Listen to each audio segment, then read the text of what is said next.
Hello everyone, welcome back. So what an amazing first session, right?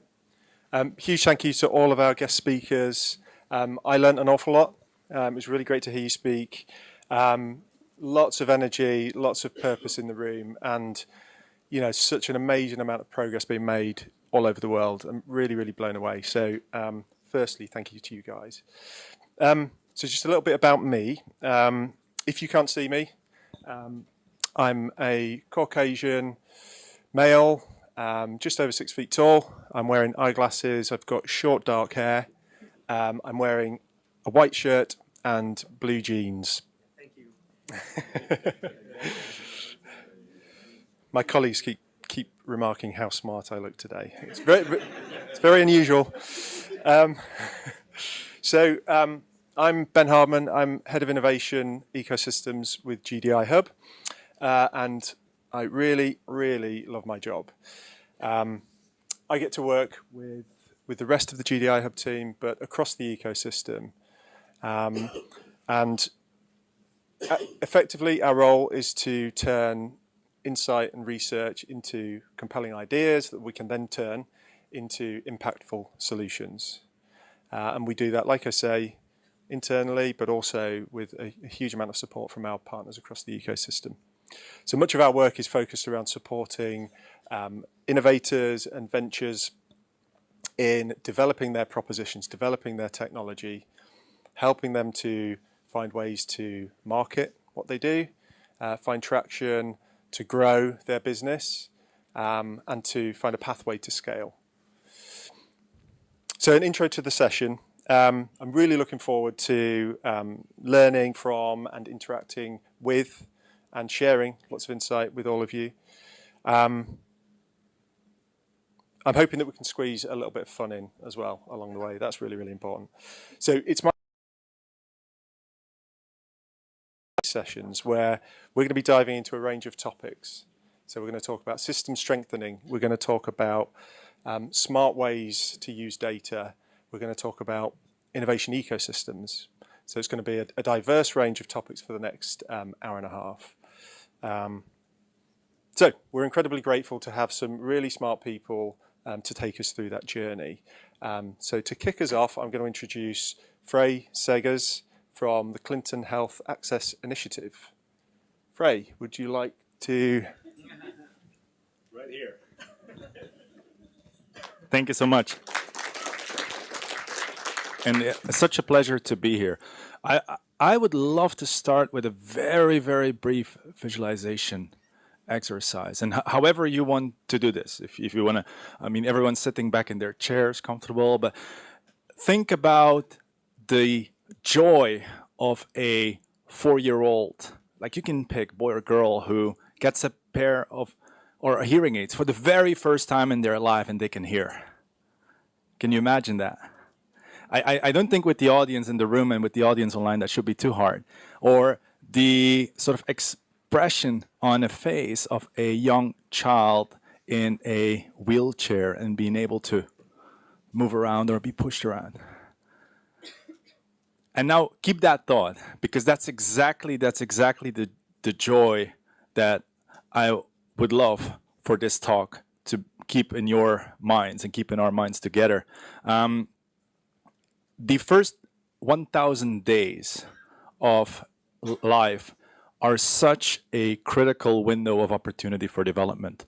And I'm not an expert in early child development, but having read through some of the materials, it is so convincingly clear how important it is to provide supportive interventions to children in that period. And that includes assistive technology for children with disabilities.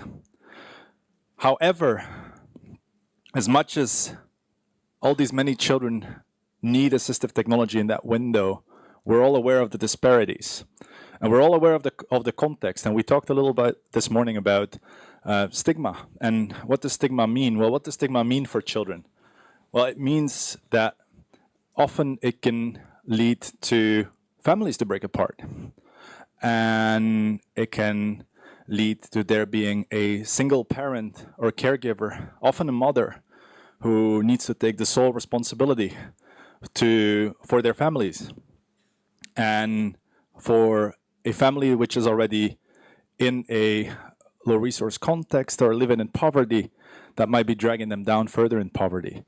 It might also mean that there's some level of shame which leads to children being kept in their houses and these children not being visible. So potentially we're talking about a very, very large group of children who need assistive technology early in life, but are simply invisible. And we know assistive technology matters to them, and we believe that this might actually be one of the largest neglected and invisible gaps in development today. So what are we going to do about this? So my name is Frederic, and I work with the Clinton Health Access Initiative.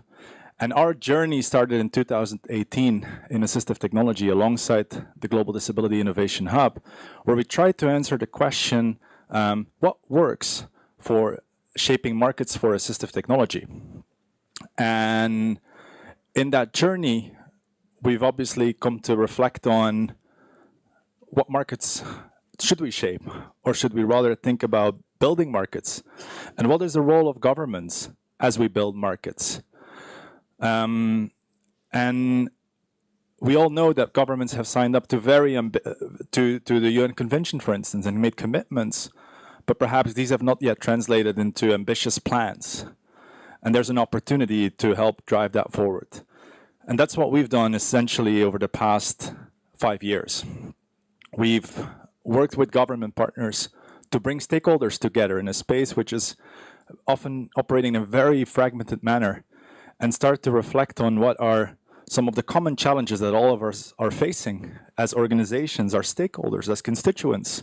But perhaps we believe that any one of us cannot tackle them by ourselves, and we need to do this collectively. But they are priorities because we really need them, and I'm going to give some examples in a minute. But also, how do we prioritize then? What needs to come first? And how do we shift a little bit away from the response we need to give now to thinking about building systems in the long term so that services can become accessible to those that need it routinely? And to give a few examples, we're talking, for instance, about data systems, because it's true, governments need more data to inform policymaking. It's critical. We're talking about, the question was raised this morning about access to assistive technology. Well, there are supply chains in the countries for a range of medical products. So could we expand those to include more assistive devices? And which devices would that be? And then what do we consider acceptable devices and appropriate for a setting? So we need regulations and standards that guide that procurement. We need to start thinking about who is going to train the future workforce. And we need to start thinking about where is the financing going to come from, obviously. And so those are just a few of the pieces of the work that we were able to start in partnership with JDI Hub under the 80-20-30 program. And as much as there's still a journey ahead, it does provide us now with an opportunity to expand and start to think, well, how are we going to build on this work to reach children with disabilities early in life with assistive technology? And that involves, there's three things that we will need to consider. The first one is, as much as we believe that the problem is really significant, how much do we really know? And we must acknowledge that, or we all acknowledge that we're operating with limited data. And for instance, some of the tools rely on parents or caregivers reporting. But do they know what their child needs at that time? So we might be missing out in some instances. But we also have some disability estimates, so we need to start extrapolating. However, in that context, as much as we're going to learn a lot, we need to be comfortable to engage and be comfortable with the unknown. And that's the first thing. We will learn, we will start doing work, we might have to pivot at one point as we find different things or in terms of what we had expected in terms of children with disabilities, different types, different levels of prevalence, perhaps. So we need to be agile and flexible. And that's something that we had to do already along the way, and we will need to continue to do as we start focusing on how we meet the needs of children with disabilities. Secondly, we need to reflect on where and how we're going to identify disabilities in children. And all of you know, or many of you will know, that the level of births at health facilities is increasing all around the world year after year. The number of children that is not immunized is going down year on year. And there is a growing level of activity in communities where community leaders share information to parents about how they need to keep their children healthy. So how do we take advantage of those efforts and those platforms to ensure that the providers of these services also reflect on the needs that these children may have with respect to assistive technology? And there's really good examples. Briefly, there's been a vaccination campaign for measles in Ethiopia, and they've also screened for clubfoot and found, I think, 3,600 children were identified, and many of them are already in treatment. There's tools that have been validated, but we're observing that there's many efforts going on all around the world, but we don't know yet like what's scalable and applicable in different contexts. And that's an initiative we will take forward in the coming years. So second is test and validate some of the models in different contexts of how we can identify AT needs in children. And lastly, obviously, we need to ensure that the children have access to the assistive technology they need. And the government partners that we work with have already asked us for guidance, which are some of the products that have the most impact on children's outcomes. Or within the assistive products list, which one products should be prioritized for children. So there's a journey we'll embark on as CHI, as the Clinton Health Access Initiative, in the coming years. We're doing this in partnership with the LEGO Foundation. We're doing this in partnership with beneficiaries and representative of beneficiaries, because it's so important that we hear from them on the design, the implementation, and the evaluation of interventions. We're doing this with our partners and experts around the world. We're doing this with innovators, as how we can think about incorporating technology and perhaps identifying opportunities to design new technologies. And importantly, I think we must not wait for the... there's children out there which we can help today. And we can really transform their lives today. So I think on our side, we won't wait, we'll learn, we'll pivot, but we won't let the perfect be the enemy of the good and just get going. And I'm really calling on everyone in the room, everyone out there online to join us, work with us, and I think together we can help the invisible hopefully become visible. Thank you.